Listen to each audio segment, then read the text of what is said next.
চট্টগ্রামে বেড়াতে গিয়ে চলন্ত বাসে সংঘবদ্ধ ধর্ষণের পর থানায় অভিযোগ করেছে এক কিশোরীর পরিবার। চান্দগাঁও থানা পুলিশ জানায়, ফুপুর বাসায় যেতে মঙ্গলবার দুপুরে কক্সবাজার থেকে বাসে রওনা দেয় ভিকটিম।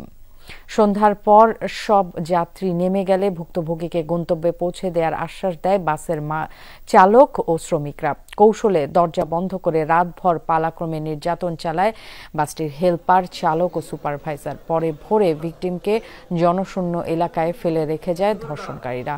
এ ঘটনায় চালক লোকমান ও হেলপার হানিফকে আটক করা হয়েছে। প্রাথমিক জিজ্ঞাসাবাদে ধর্ষণের কথা স্বীকার করেছে তারা। পলাতক সুপারভাইজার মোবারক হোসেনকে ধরতে অভিযান চলছে।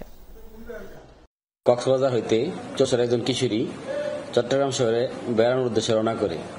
বাসের চালক যাত্রী নামার পরে তাকে নামতে দেয় নাই, বলে যে তোমাকে সামনে নামায় দিব। এই কথা বলে আমাদের থানা এলাকায় বিভিন্ন জায়গায় ঘুরে বাসের মধ্যে পর্যায়ক্রমে চালক, হেল্পার এবং সুপারভাইজার তিনজনই দর্শন করে। এই দর্শন করার পর সকালবেলা ভোরবেলা ওই ভিকটিমকে কাপ্তাই রাস্তার মাথায় গাড়ি চালক তাকে নামাইয়া দিয়ে যায়।